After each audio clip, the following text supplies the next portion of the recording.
क्रांतिकारी आंदोलन की समीक्षा, उसकी असफलता के कारण एवं राष्ट्रीय आंदोलन में क्रांतिकारियों के योगदान को लेकर के आज हम चर्चा करेंगे। भारत का जो क्रांतिकारी आंदोलन था वह राष्ट्र की स्वतंत्रता के उद्देश्य को लेकर के प्रारंभ हुआ था। उसका जो जन्म हुआ है वह भारत स्वतंत्रता के उद्देश्य को लेकर के, अपने राष्ट्र की स्वतंत्रता को लेकर के उसका जन्म हुआ था। परंतु सशस्त्र प्रयासों तथा अनेक कारनामों के द्वारा भी ब्रिटिश साम्राज्य को समाप्त करने के क्रांतिकारियों के प्रयास कई बार विफल हुए। यद्यपि नौजवानों में क्रांतिकारी भावनाओं की पैदाइश इन क्रांतिकारियों के प्रयासों के द्वारा सफल हुई। क्रांतिकारी आंदोलन की असफलता को निम्न बिंदुओं में हम देख सकते हैं कि क्रांतिकारियों की असफलता का जो प्रधान कारण था वो था कि उनका कोई केंद्रीय संगठन नहीं था।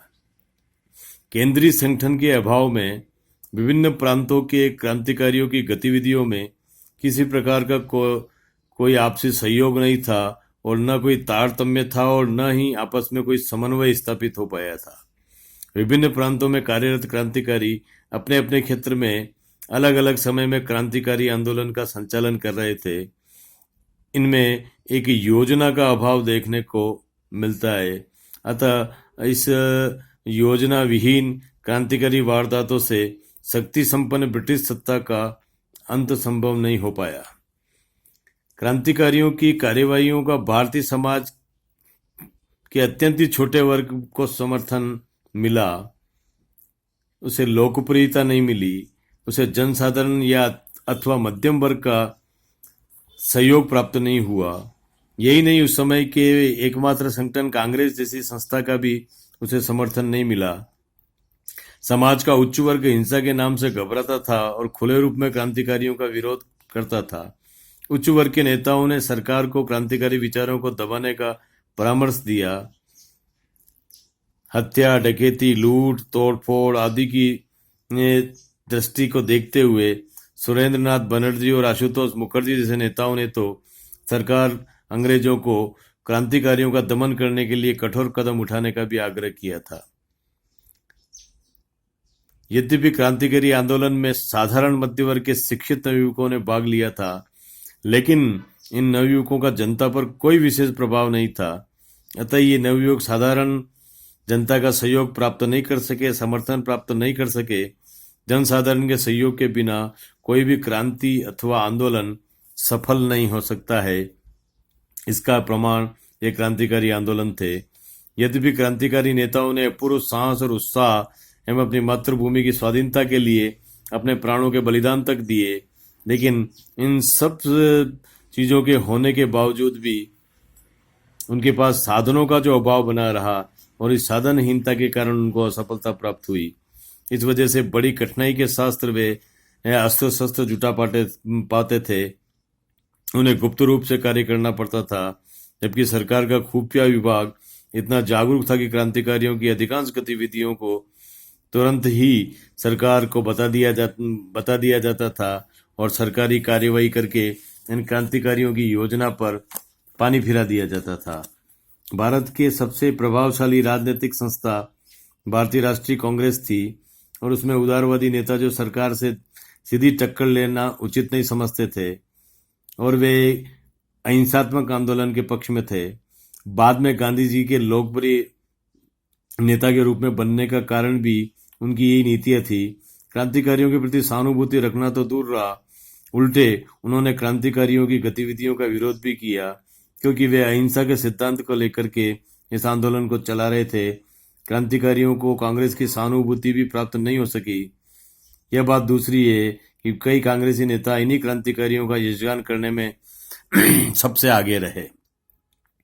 भारतीय जनता देश की स्वाधीनता चाहती थी और यदि इसके लिए क्रांति और आंदोलन का कोई अन्य विकल्प नहीं होता तो निश्चित रूप से जनता का लगाव क्रांति के आंदोलनों के साथ हो सकता था। लेकिन कांग्रेस के द्वारा, गांधी जी के द्वारा जो सत्याग्रह के रूप में एक जो सरल मार्ग था, जो देश आज़ादी के लिए जो प्रयास किए जा रहे थे, अतः जनता उनसे जुड़ी हुई रही। अगर इस तरह का संगठन नहीं होता तो निश्चित रूप से इन क्रांतिकारियों को अपार जन समर्थन मिल सकता था और ये अधिक लोकप्रिय हो सकता था। गांधी जी के अहिंसा के आंदोलन ने क्रांतिकारी आंदोलन की कमर तोड़ दी थी, ऐसा माना जाता है।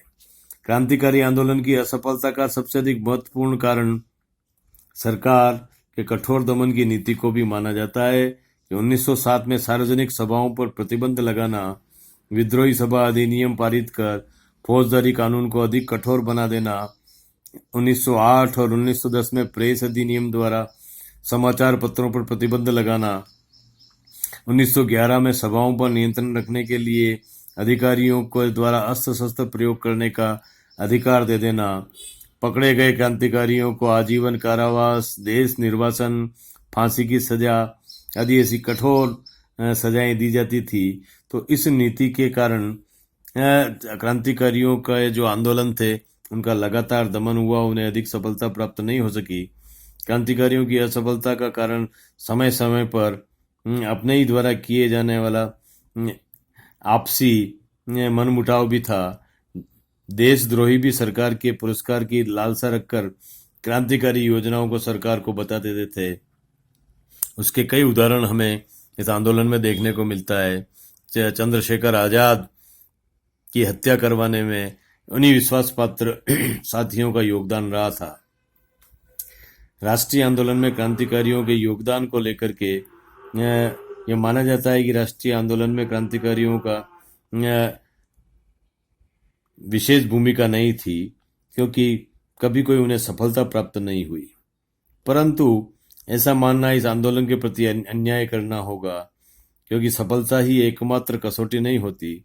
यदि इस कसौटी पर 1920, 23, 1930, 34 और कांग्रेस आंदोलनों को कसा जाए तो पता चलेगा कि इन आंदोलनों में भी तत्काल उद्देश्य की पूर्ति नहीं हुई थी।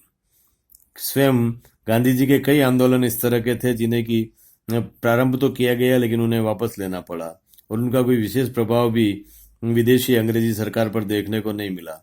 आंदोलन का अभिप्राय तत्काल उद्देश्य पूर्ति न होकर के जनजागृति, जनता में कर्तव्य के प्रति, अपने अधिकारों के प्रति चेतना उत्पन्न करना की भावना को अगर देखा जाए तो ये लगता है कि राष्ट्रीय आंदोलनों में इन क्रांतिकारियों का एक बहुत बड़ा योगदान हमें देखने को मिलता है। लोगों को ये प्रेरणा देना कि देश की आज़ादी के लिए कैसे मरा जाता है, अपना सर्वस्व न्यौछावर कैसे किया जाता है, अपनी सुख शांति, अपना धन वैभव, इन सभी को कैसे देश की आज़ादी के लिए कुर्बान किया जाता है, इसकी प्रेरणा से ही जो है ऐसे राष्ट्रीय आंदोलनों को एक ताकत मिलती है। ऐसे उदाहरणों से निश्चित रूप से उस समय लोगों को ताकत मिली थी और वे राष्ट्रीय आंदोलन से जुड़ पाए थे। यदि भी बंगाल विभाजन के विरुद्ध बंगालियों ने ही अपितु अब देश के अन्य प्रांतों में भी लोगों ने तीव्र आंदोलन किया, लेकिन सरकार ने कठोरतापूर्वक उसका दमन किया। लाला लाजपत राय को जेल भेजा, ठूंस दिया, समाचार पत्रों के मुंह बंद कर दिए गए। न भारतीय नवयुवकों को विश्वास हुआ कि सरकार आसानी से होश में आने वाली नहीं है, इसलिए क्रांतिकारियों ने सरकार की आकर्षित करने के लिए क्रांति का बिगुल बजाया। इससे सरकार चौकन्नी उठी और बंगाल का विभाजन रद्द किया गया। क्रांतिकारियों से भयभीत ब्रिटिश अधिकारी अपने साम्राज्य की में राजधानी की कलकत्ता से दिल्ली ले गए। तो इस तरह से ऐसा नहीं कहा जा सकता है कि क्रांतिकारियों के ये बंगाल का विभाजन पुनः रद्द करना ये एक सबसे बड़ा कदम था जो कि क्रांतिकारियों की सफलता के हिस्से में जाता है। क्रांतिकारी लोग राजनीतिक अधिकारों अथवा औपनिवेशिक साम्राज्य की मांग नहीं कर रहे थे, बल्कि वे भारत के लिए पूर्ण स्वतंत्रता चाहते थे। महात्मा गांधी असहयोग आंदोलन प्रारंभ करते समय कहा था कि यदि देश मेरे पीछे चले तो मैं 1 वर्ष के भीतर स्वराज्य ला दूं। क्रांतिकारियों ने महात्मा गांधी के नए प्रयोग को देखने के लिए 2 वर्ष तक अपनी आतंकवादी गतियों को स्थगित रखा, लेकिन जब गांधी जी का असहयोग आंदोलन असफल हुआ तब क्रांतिकारियों को पक्का विश्वास हो गया कि अहिंसात्मक तथा संवैधानिक आंदोलनों से सरकार कुछ भी देने वाली नहीं है। ऐसी बेरी सरकार को जनता की आवाज सुनाने के लिए सरदार भगत सिंह, बटुकेश्वर दत्त ने केंद्रीय असेंबली के बम का धमाका किया। और उनके वक्तव्यों से पता चलता है कि किस तरह से उन परिस्थितियों ने विवश किया था। क्रांतिकारी बमों का उपयोग करते थे। उनका उद्देश्य सशस्त्र क्रांति द्वारा ब्रिटिश शासन को उखाड़ फेंकने का था, जैसा कि रूस में किया गया था, रूस में जो खूनी क्रांति हुई थी। अतः वे भारतीय सैनिकों में भी विद्रोह कराने का निरंतर प्रयास कर रहे थे। क्रांतिकारियों का हिंसात्मक साधनों में काफी कम विश्वास था, क्योंकि उन्होंने 2 साल तक गांधी जी के आंदोलनों का इंतजार करके, उस समय कोई भी आतंकवादी, कोई भी क्रांतिकारी ऐसी गतिविधियां न करते हुए उन्होंने इंतजार किया कि अगर उस नीति से देश को आज़ादी मिलनी है, क्योंकि उनका उद्देश्य देश की आज़ादी था। लेकिन फिर भी जब उसमें निराशा हाथ लगी तो उन्होंने अपने क्रियाकलापों को पुनः प्रारंभ करना शुरू कर दिया। उनकी यह दृढ़ मान्यता थी कि जो सरकार शक्ति पर आधारित है, उसका अंत सत्याग्रह या अहिंसा से नहीं हो सकता। गांधी जी ने बम की पूजा नामक अपने एक लेख में क्रांतिकारी कृत्यों की निंदा की है, और उसका उत्तर बम का दर्शन नामक पर्चा निकालकर क्रांतिकारियों ने दिया। इससे कहा गया कि कांग्रेस ने 1928 में ब्रिटिश सरकार से कई बातें करने को कहा, परंतु सरकार ने उनकी तनिक भी परवाह नहीं की और राष्ट्र का अपमान भी किया। इसलिए सरकार की नीति का विरोध कर राष्ट्रीय अपमान का बदला लेने के लिए हमने उसकी ट्रेन के नीचे बम रखा था। लॉर्ड इरविन पूर्णतया देश का अपमान करने पर ही यदि महात्मा गांधी को 23 दिसंबर 1929 को वायसराय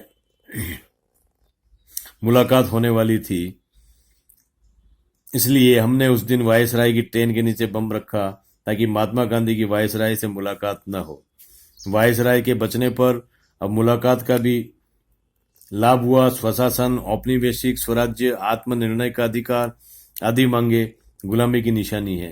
क्रांतिकारियों ने 25 वर्ष पहले पूर्ण स्वतंत्रता की प्राप्ति अपना लक्ष्य घोषित किया था, जबकि कांग्रेस ने केवल इस वर्ष स्वतंत्रता का प्रस्ताव पास किया। इस पर्चे में यह कहा गया कि महात्मा गांधी अहिंसात्मक आंदोलन से ब्रिटिश शासकों के मन में परिवर्तन लाना चाहते हैं, लेकिन इसका कोई प्रभाव नहीं हुआ है।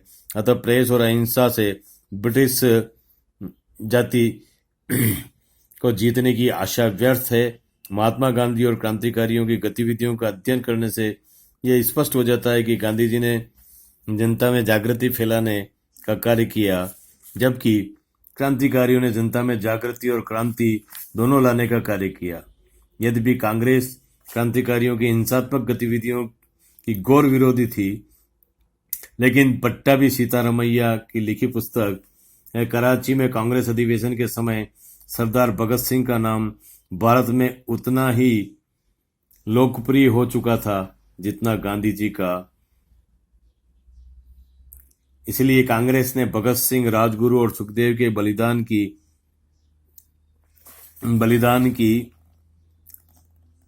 सराहना में एक प्रस्ताव भी पास किया था। इस प्रकार कांग्रेस के वैधानिक आंदोलन और क्रांतिकारियों ने एक दूसरे के लिए पूरक का कार्य किया।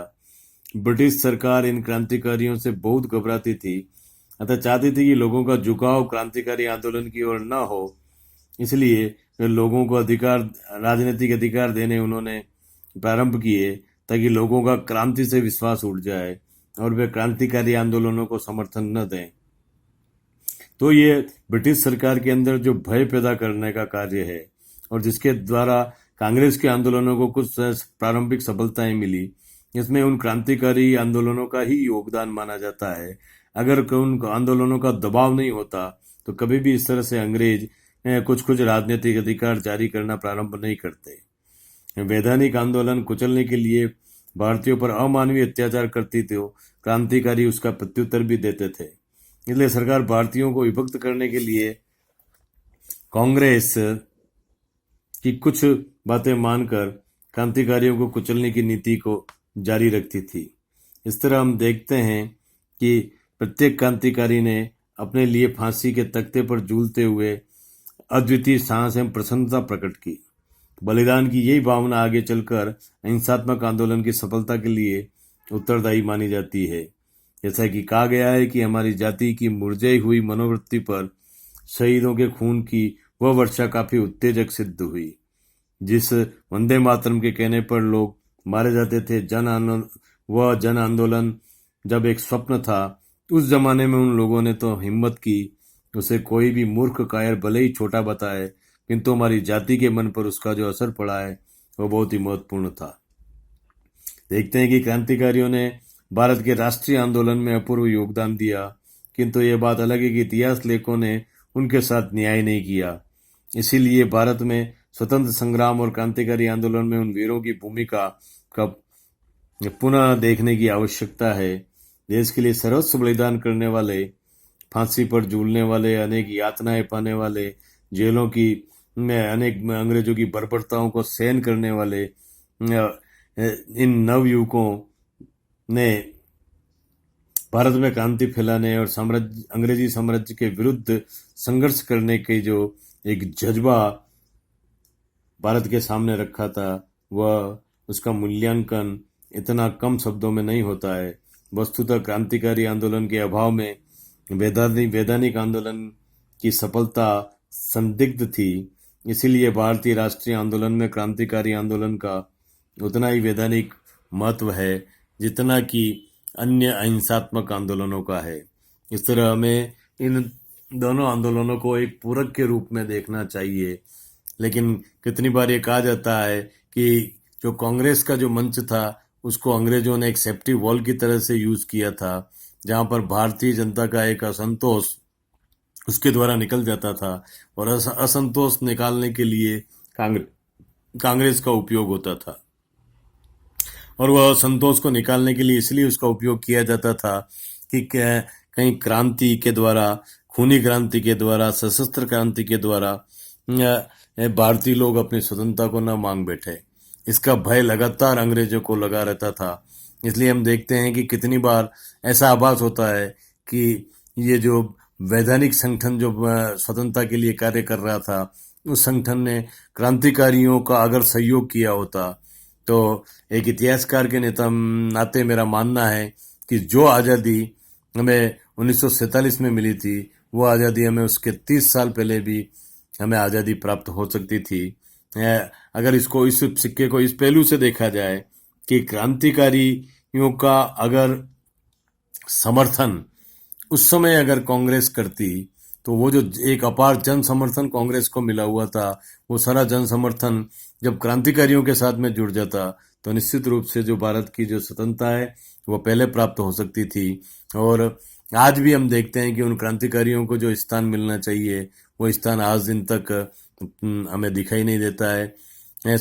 सुभाष को एक युद्धबंदी के रूप में देखा जाता है और दूसरों को शहीदों का दर्जा देने में भी आपत्तियां होती है। तो आज आज़ादी के 70 साल के बाद में भी हम देखते हैं कि उन्हीं अहिंसात्मक आंदोलनों की पूजा की जा रही है, जबकि अपने जीवन का जो सर्वस्व समर्पण कर देने वाले ऐसे क्रांतिकारियों के प्रति, जिन्होंने अपने परिवार की परवाह न करते हुए अपना सर्वस्व समर्पण कर दिया और देश के अंदर अपने रक्त के द्वारा स्वतंत्रता की फसल को उन्होंने सिंचन किया। अतः मेरा मानना है कि इस आज़ादी के स्वतंत्रता संग्राम में क्रांतिकारियों का एक अपूर्व योगदान था। और आज भी अगर हम देखें तो ये क्रांतिकारियों का जीवन ही हमें राष्ट्र की भक्ति के लिए प्रेरणा देता है, हमें जोड़ के रखता है। चूँकि स्वशासन और स्वराज की बात करने वाले सबसे पहले लोग क्रांतिकारी थे, जिनका सदैव सम्मान जो है और श्रद्धा के साथ में किया जाता है। धन्यवाद।